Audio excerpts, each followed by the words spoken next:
Namaste. In this lecture, we are going to address the topic of rebirth in the Bhagavad Gita.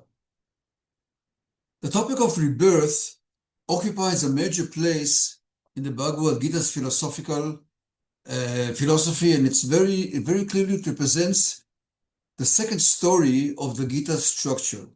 It is so important that it is not possible to understand the philosophy of the Gita without understanding this fundamental idea. Very, very central, important idea. The idea of rebirth, based upon which the existence of the soul as the ultimate subjective principle enables a turning of karma into karma yoga. It enables examining svabhava, or human nature, from an external point of view, or from above, so to speak. This idea of rebirth places dharma within the ethical ladder, and it underlies the yoga system. It is fundamental for the Upanishadic and Jnana aspects of the Bhagavad Gita, the liberating knowledge, and it is also fundamental for the idea of bhakti, devotion, as without it, bhakti turns into mere emotionalism. This lecture aims at placing this central idea at the center or heart of the Gita's philosophy. So that's a very central idea, which I'm trying to argue we have to understand if we want to understand the Gita's philosophy. In examining the topic of reincarnation or rebirth, the term used by the Gita to indicate a transmigrating entity may be examined, and the terms, and these are Dehin, Sharirin, Dehabrit, Dehavat, and Kalevra. All these indicate a soul clearly distinct from its material body. That is by Hridayananda Goswami from his book on the Bhagavad Gita. One may also look into the term bhuta, which originates in the verbal root bhu, which means to be, but also often means to become. In this sense, bhuta means one who has come to be, that is, one who has become, also indicates the soul. The Gita makes clear early on that individual souls have always existed. Thus, what comes to be is not the soul itself, but rather the soul's ephemeral persona, produced when the soul enters the body. A different way of stating this would be to say that bhuta arises when matter and spirit combine. That's also a quote from H.D. Goswami. So that's a preliminary introduction to the topic. And now we may look deeper into the various aspects highlighting the nature of the soul in the Bhagavad Gita. And as such, this lecture, or the chapter, is divided into 4 sections, which are looking at samsara from above, then ontological aspects of the soul, the nature of the soul, transmigration and rebirth, and finally, the detached yogic view, body-self relations. So we're going to divide the vision of the soul through these 4 categories, and I repeat, looking at samsara from above, ontological aspects, nature of the soul, then transmigration and rebirth, and finally the detached yogic view, body-self relations. So we start with looking at samsara from above, if you like, from God's point of view. So in general, the Gita shares the vision according to which the universe is perceived as a place of constant rebirth.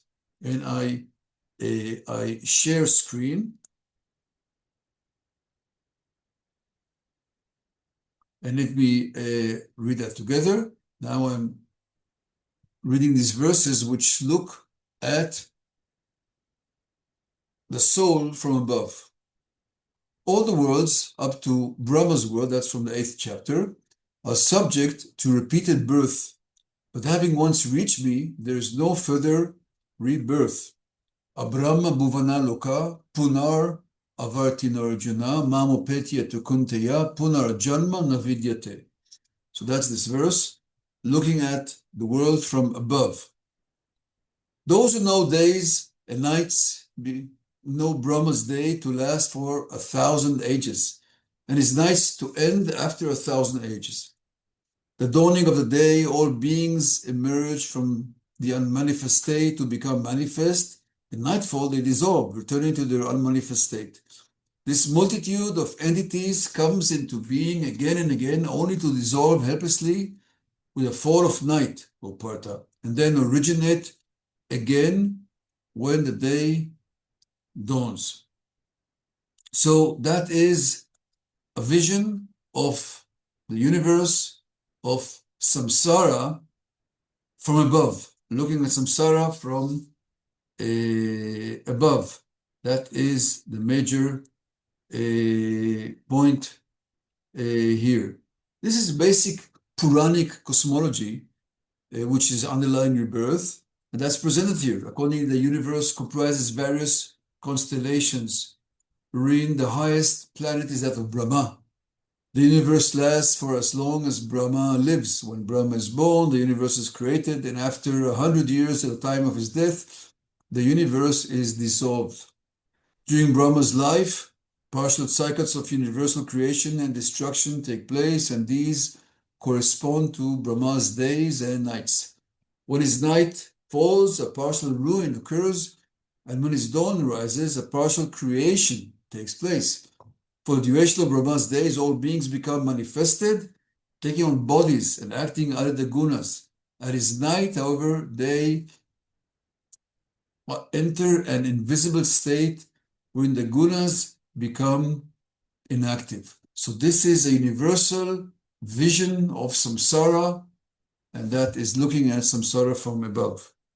At any rate, as such, all beings helplessly resume activity during daybreak to continue the struggle within samsara, while at Brahma's night they helplessly fall into a state of inactivity and sleep. As such, the situation of all beings is unfortunate, as they eternally struggle against nature through enormous spans of time. Suppose in the state of existence a different and ideal state is found. This is the state of living in the spiritual abode of the Supreme Person, mentioned here only in brief. Under karmic law, the soul in different bodies cycles through a universe that itself moves in endless cycles, the universe itself. On earth, one may observe cycles of days, nights, and seasons based on cyclical motions of the earth, sun, moon, and other celestial bodies. The Gita teaches that the entire universe and the countless souls that populate it moves through grand cycles of cosmic creation and dissolution. In doing that, it adopts the vision of both Vedanta and Sankhya traditions by associating itself with both classical Sankhya and the Brahma Sutra. This is well exemplified in the following stanza.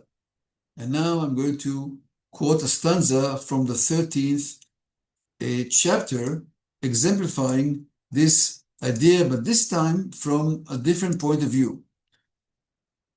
Before, we looked at samsara from above, and now we also see samsara, but from a closer point of view. 13th chapter. The Blessed Lord said, this body is known as the field, O Kuntiya, and one who knows it is declared by the wise to be the knower of the field. You should know me as the knower of the field as well, situated in all fields, O Bharat. I deem knowledge of the field and knower of the field to be knowledge indeed. Hear from me in summary what this field and its nature is, how it transforms and comes into being, who the knower of the field is, and what his powers are. Seers have chanted this in many Vedic hymns in varied ways, as well as in the Brahma Sutra aphorisms, all of them authoritative and well substantiated. The great elements, the concept of ego, the intelligence, and the unmanifested senses, and the additional senses, the five sense objects, attraction, repulsion, happiness, and distress, the aggregate consciousness and inner conviction, all serve to sum up the nature of the field and its transformations. So that is another way of looking at samsara from above, by understanding the field in which the soul transmigrates and how the field is covered with a body along with its various gross and subtle elements. So that was the first part, and that was looking at samsara from above. Now we are arriving at the second point of view, and now we're going to discuss the ontological aspects, the nature of the soul.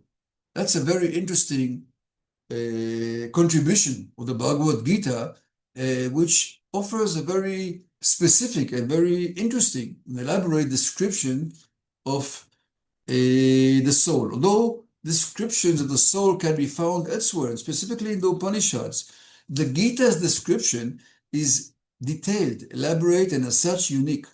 The Gita devotes the opening philosophical section to this important topic by not only echoing the Upanishads on this topic, but expanding upon it.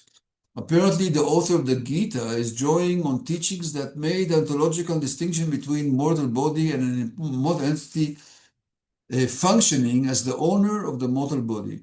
As the idea of the soul or self, Atman, Jiva, is ground the Upanishads, we will mention some of the Upanishads and look at various quotations. I will not quote them. The Shveta Upanishad has some interesting sections. Katha Upanishad, of course, all in other sections, but I will not quote them. I will go directly to the Bhagavad Gita's description of the soul, and that begins at the second chapter of the Bhagavad Gita. So now I'm reading from chapter 2, verse 10, and here we hear about Krishna's speech, which starts with the ontological aspects of the soul, a very important passage. He says, O Dhritarashtra, that's actually Sanjaya, between both armies, Rishikesh smiled and thus addressed the dejected Arjuna. The blessed Lord said, while speaking words of wisdom, you lament for that which is not to be grieved for. Wise are those who do not lament either for the living or for the dead. Never was a time when I did not exist, nor you, nor all these kings, nor in the future shall any of us cease to exist. The childhood, youth, and old age, before the soul within this body, so it comes to acquire another body. The wise is not swayed by illusion in this matter. And please allow me to quote the Sanskrit, very famous verses. Natvevaham jatunasam natvam nemid jadadipa nachayvana bhavishyama sarve vayamata param dehinosminyata dehe kumaram yovanam jara tata deantara praptir dhiras tatra namuyati. So these are very famous verses, and they offer a description of which I call the ontological aspects of the soul. So this section clearly offers a vision underlying reincarnation, which is grounded in the existence of the soul.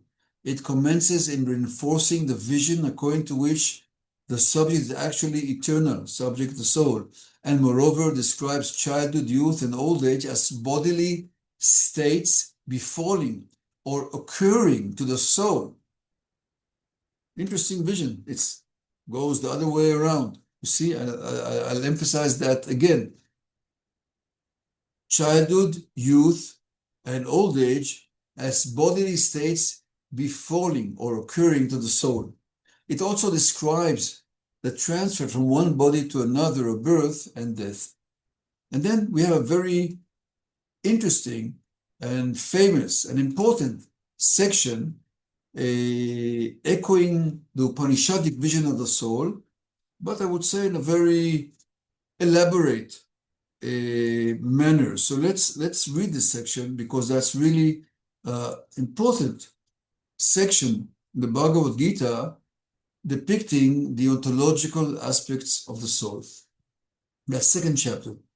There is no becoming of the unreal. There's no unbecoming for the real. The seers of the truth have reached both conclusions. Know that to be indestructible, by which everything is pervaded. There's none who can destroy the imperishable. For these bodies, the end is sure, whereas that which is embodied is in them. The indestructible and immeasurable soul is said to be eternal. Therefore, Bard, fight. He who deems the soul is the slayer, and he who thinks the soul is slain, both of them do not know. For the soul slays not, nor is it slain. The soul is never born, nor does it ever die, nor having come into existence, will it ever cease to be, unborn, eternal, unending, and primeval. It is not killed when the body is killed. Beautiful description of the ontological aspects of the soul. I continue. The person who knows the soul as eternally imperishable, that it was not born and is indestructible, whom does he kill? Whom does he cause to kill? As one having cast aside his old and worn garments takes on other new ones, so the embodied soul, having cast aside its worn and old bodies, takes on other new ones. Weapons do not pierce it. Fire does not burn it. Water does not wet it, and wind does not parch it. The soul cannot be cut, it cannot be burned, it cannot be wetted or dried indeed, for it is eternal, all-pervading, stable, fixed, and primeval. It is said that the soul is not manifested, it is inconceivable and beyond transformation. Therefore, having understood the matter in that way, you should not grieve. Moreover, if you assume that it is continually born or continually dies, you still have no reason to lament, Almighty Warrior. Death is inevitable for that all that is born, and inevitable is rebirth for the dead. Therefore, you should not grieve over the inevitable. Beings are not manifested in their beginnings, are manifest as they continue to exist, and not manifested as their end. At their end. Therefore, Bart, why lament about it? For someone to see it is a wonder. For someone else to speak of it is a wonder. For another to hear of it is a wonder. And even having heard of it, no one understands. The soul within everyone's body is beyond destruction. Therefore, you should not mourn for any living being. Wonderful. Exciting. I'm excited. It's a wonderful passage. The ontological aspect of the soul. This is indeed a classical section. The nature of the soul is implicitly contrasted with that of the body. The soul is eternal and primeval. It is not subjected to birth nor death. It changes bodies just as one changes garments. It is wondrous, difficult to comprehend, permanent, and unchanging. As opposed to the soul, which cannot be harmed by fire, water, weapons, the body is transit and mortal by nature. The sharp distinction between the body and the soul is also expressed through terming the soul dehin, which means having a body, an expression that hints at a situation in which the owner of the body may also exist in a bodiless state, that is, a state of immortality or liberation. We may mention in this regard the famous Bhagavad Gītā scholar R.C. Zainer, and he notes that both in the Katu and Shvetashvatara Upanishads, the word Dehin, which is more usually a word for embodied self as against Sharirin, both Deha and Sharira means meaning body, are used in a sense of individual and not universal self. Also, the living self, Jiva, is of course identical with the Dehin or embodied self. The self, seen as distinct from the body, it assumes is eternal, and its most essence remains unaffected by the world, process, and karma. So here, interesting, an important quote by R.C. Zainer, the famous Oxford professor. I may also quote another famous scholar, Gita scholar, Angelica Malinar, and she speaks about Sankhya. Notion seems to be behind the emphasis of the transformational character of the physical existence, such as the change between appearance, birth, disappearance, death, and various modifications between vikara. The terminology is used in Gita 2.25 when the immortal being is described as being the opposite of the products of nature, prakriti. It is unmanifest, avyakta, unthinkable, achintya, not modified, avikarya. Another connection with Sankhya is established by emphasizing that death is not non-being, asat, but only a change in appearance, because nothing that truly is sat can vanish into non-being, asat. So all this is by Angelica Malinar, who's also a famous Bhagavad Gita scholar. So this section was looking into the ontological aspects of the soul. What is the soul? Not just looking at the soul from above, like in the first section, rather trying to understand what is the soul. What can you say about the soul? Now, the third section of this chapter or lecture is looking at transmigration and rebirth. This is the question of how the soul leaves the body and how it enters into the next body. That's the topic of this third section, not the ontological aspects, but transmigration and rebirth. How does this happen? This is a major yogic interest in the process of leaving the body and the transmigration to the next body. It's very much a yogic point of view. Alternatively, getting liberated from transmigration altogether.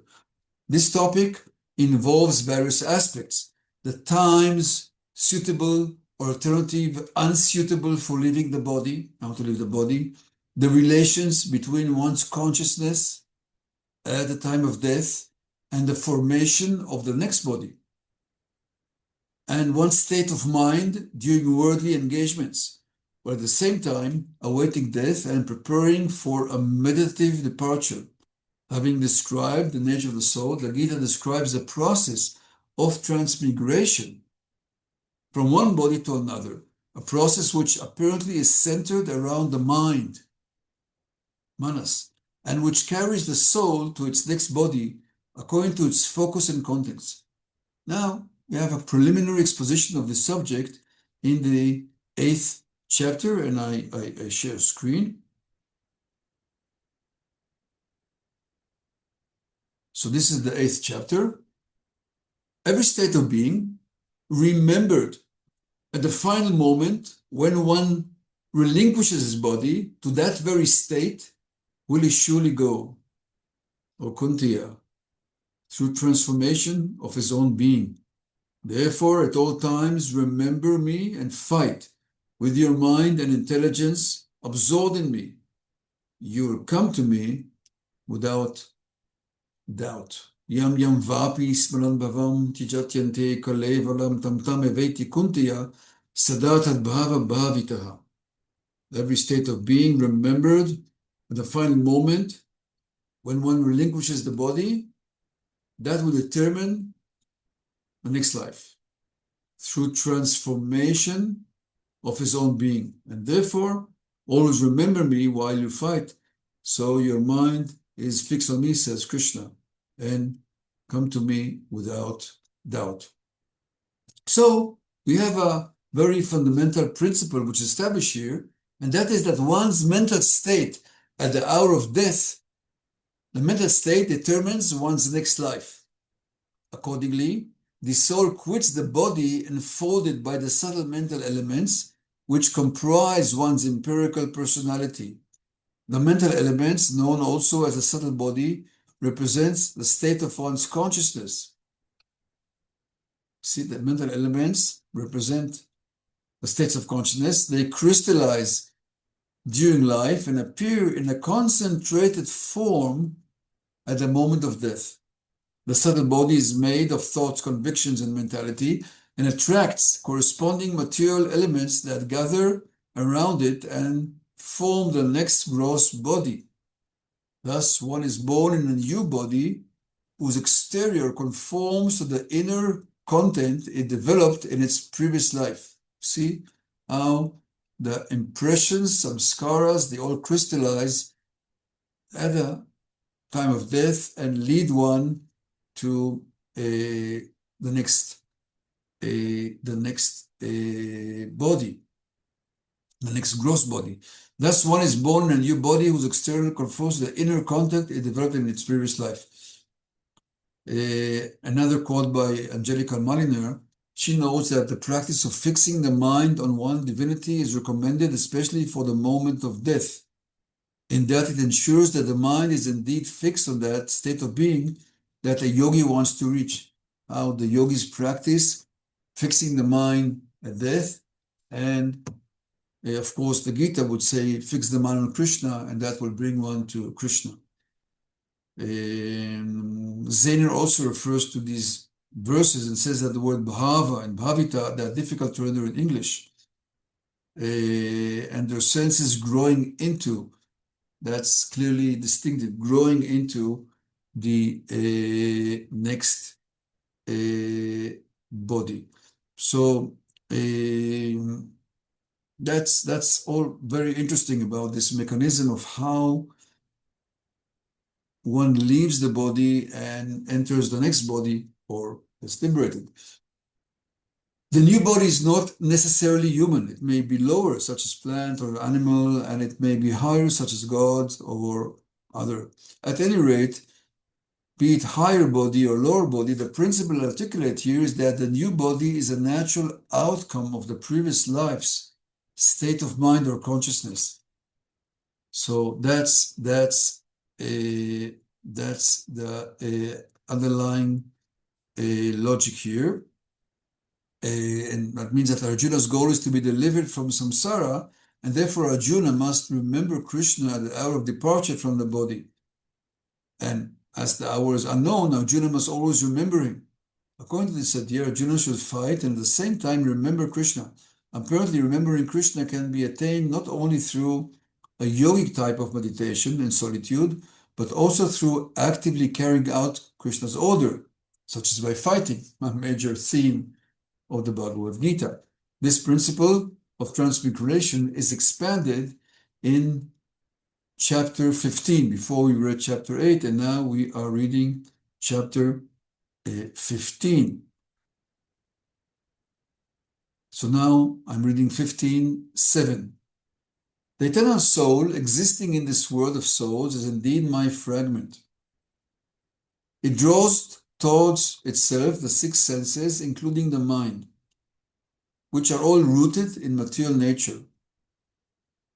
When accepting a body or when relinquishing it, the prevailing soul carries along with it the six senses, just as air carries fragrance from their sources, through hearing, sight, touch, taste, and smell, as well as the mind.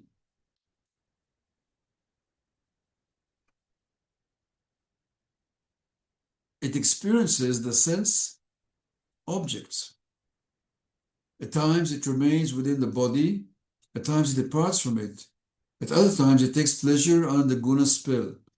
The deluded cannot see all this, but rather those who possess the sight of knowledge. The striving yogis see it as situated in the self. However, the mindless, who have not achieved self-realization, will not see this however they strive to be. So that's a very subtle vision of the soul existing in this world of soul, which is an amsha, mama eva amsha jiva loke, jiva bhuta sanatana, manasha stani indriyani prakritir stani karshati, prakrite stani karshati. So this is the soul living in this world. And here you can see in verse 8 how the soul moves from a body to another one. It leaves the gross body behind and it moves to the next body with the six senses, including the mind, just as air carries fragrance from the sources. See, the body is left behind and the subtle body comprised of the mind and five senses, carries the soul to its next body or liberation. So that's this very interesting description of how one leaves the body. It also describes the five senses along with the mind, which gather around the soul and accompany it in its journey through samsara. It seems that the physical form is shaped around and based upon the subtle form.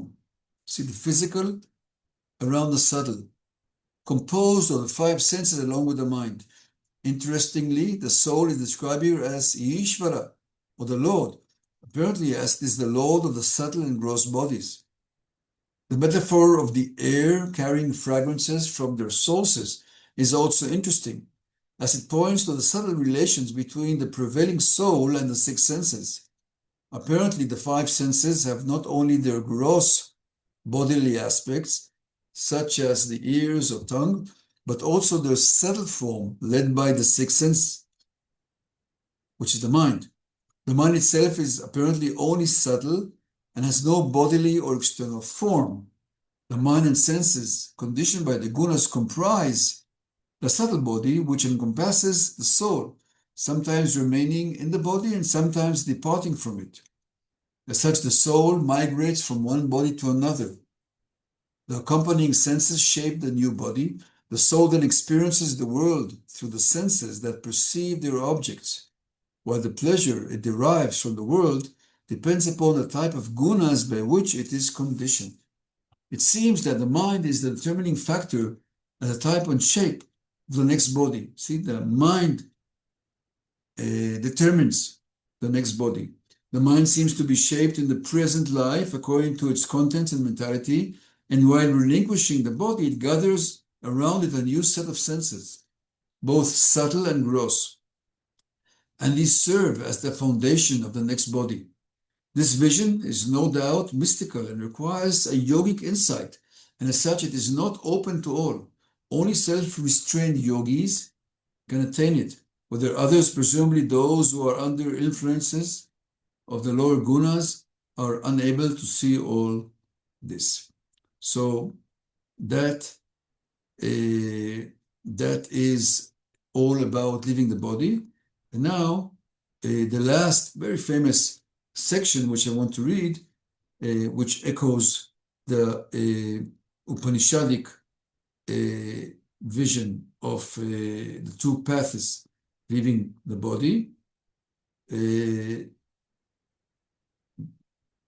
And let me see this this very famous section, and that is about the different times of departure. We discussed the departure of the body and the mental state. And now we're going to be discussing the times of leaving the body. 8th chapter. Or based on the Bharatas, I should speak now about the different times of departure at which the yogis return or do not return.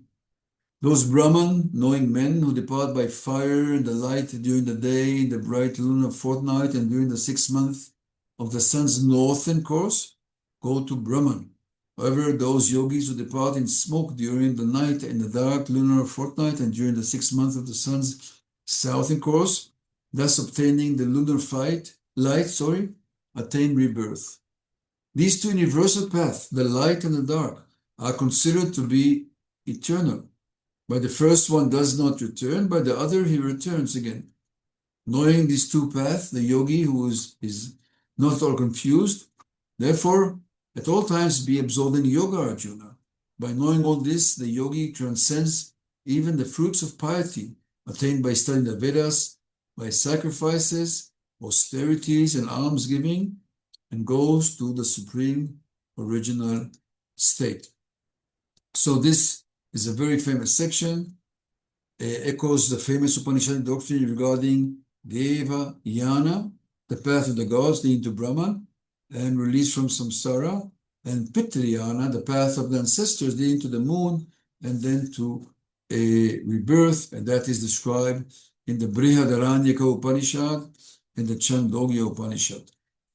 At any rate, that was the third section of this lecture, this chapter, and that looked at how the mechanism of how the soul leaves the body, how the consciousness carries one to one's next body, what times, and how the time determines the destination.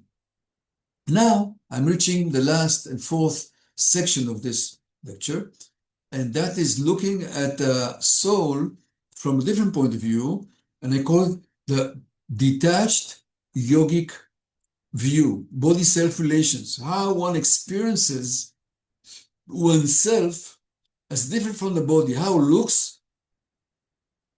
looks at the body from an external point of view. The ontology of the soul raises a question as to the body-self relations. The Gita furthers a dualism according to which there is a separation between the soul and then the mental and physical body. In other words, this is not a body-mind dualism. Rather, it's a soul-body dualism, the body representing both gross and subtle elements, if you see the point. Or simply stated, mind and body. That's on one side and the soul on the other side. The ontology of the soul underlies a detached yogic view, according to which one is able to observe one's mental and bodily states from an external and detached point of view. This is well exemplified in chapter 5.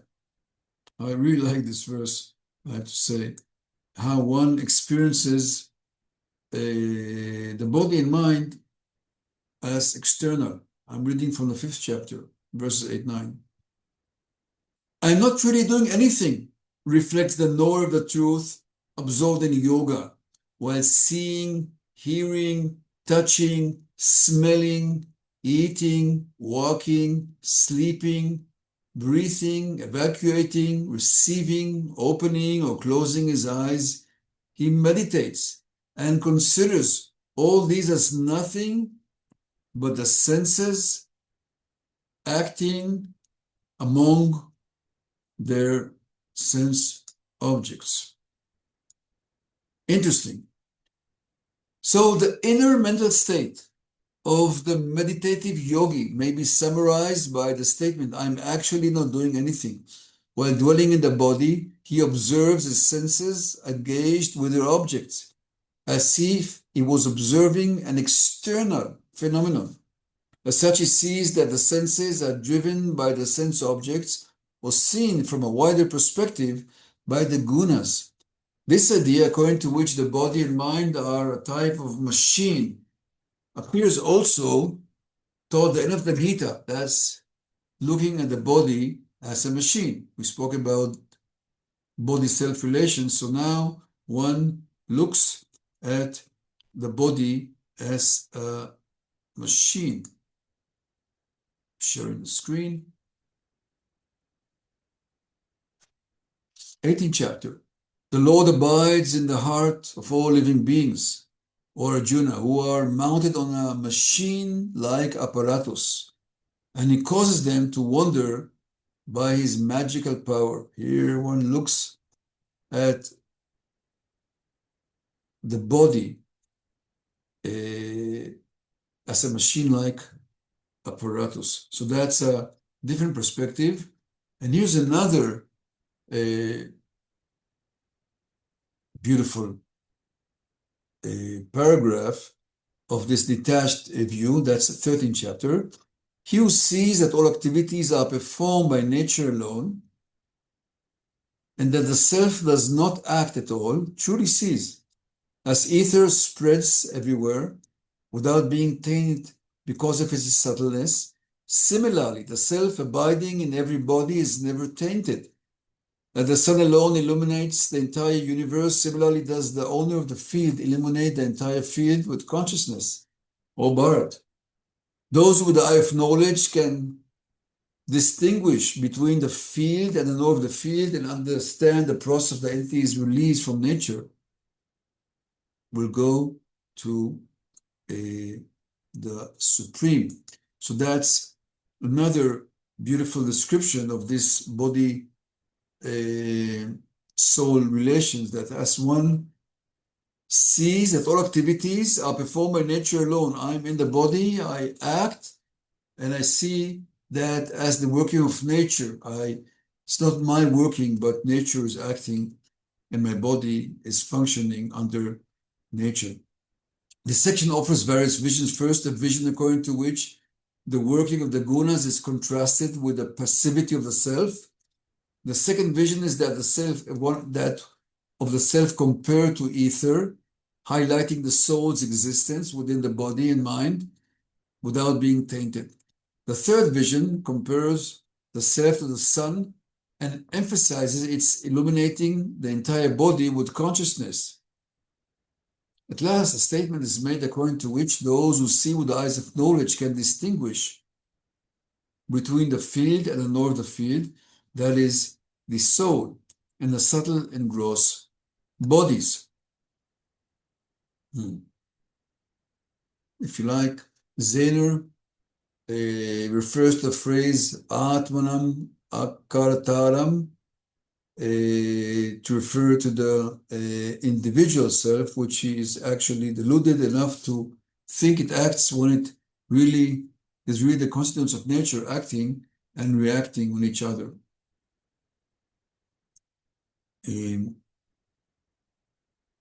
We can also look at the 7th chapter, which offers also a detached point of view. And the 7th chapter deciphers or deconstructs the elements.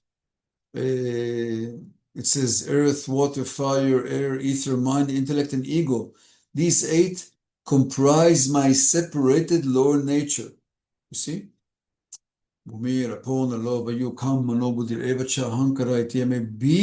external, prakriti, ashtadaha. So one sees all these elements, including the subtle elements, as separated, bina, prakriti, separated nature. But you should know that besides this lower nature, mighty Arhan one, there is another higher nature of mind comprised of spirit souls, by which this world is sustained. So I will not dwell too much upon the elements, but okay, I will very briefly. The elements begin with earth, which is the grossest, then water, fire, air, and then ether or space. Following the 5 great elements comes manas, or mind. Following the mind comes buddhi, which may be translated as intelligence, or alternatively the faculty of discrimination. And finally, ahankara, literally means I'm doing, or I'm the doer, and which could be translated as ego. So here we can see the elements, and that is part of looking at the body as distinct from the soul. Okay, now I'll read 2 verses which are very important for this discussion. And these 2 verses, they represent this vision of body-soul relations, kind of looking at the body from inside outside, if you like. Prakrite kriyamanani gunai karmani sarvashaha ahankara vimudatma karta aham iti manyate. Although actions in every respect are performed by the gunas of material nature, the spirit soul, confused by the ego, thinks it is actually me who is the doer. Karta aham iti manyate. It is actually me who is the doer. But you knows the truth, Almighty Arjuna, regarding the separation of the soul from both the gunas and activity, and sees clearly that the gunas act among themselves. He is not attached. Very interesting and important verse or verses. How one sees that actions are performed by nature and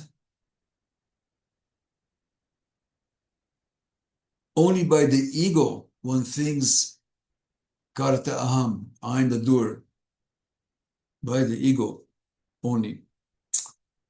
The section illuminates the subtle relations between the body and action. While actions are in actuality performed by the gunas of material nature, the spirit soul, confused by the ego, thinks itself to be the doer of those activities. As such, it is the ego that is the eighth and most subtle of the material elements, which supports the seemingly impossible union between the soul and body, to the false notion that the soul is the performer of bodily mental actions that are in actuality performed by nature. So now this discussion is about the ego, which explains why most people don't see the separation between the soul and the body. I'll summarize this lecture with a very nice verse speaking about residing happily in the body. When the soul residing in the body renounces all actions mentally, it resides happily and rules the nine-gated city, the body as the nine-gated city and the soul as the ruler, neither acting nor accumulating karma. So that's a nice way of ending this lecture about soul residing in the body, the person as the body itself, mentally offering up all acts, and living happy within the body, sukha, in control of the body. All this happens only if these activities are not claimed by ego, thus being the knowledge that cleanses all defilements and guarantees that the yogi escapes rebirth. This reinforced the discussion being grounded in the second story, as the term yogi is grounded in the humanistic terminology, whereas the second story terminology would naturally refer to the subject of the embodied self. In conclusion of this chapter, the topic of rebirth is no doubt an essential element of the second story of the Bhagavad Gītā and a central element in the philosophy of the Bhagavad Gītā. So, thank you very much.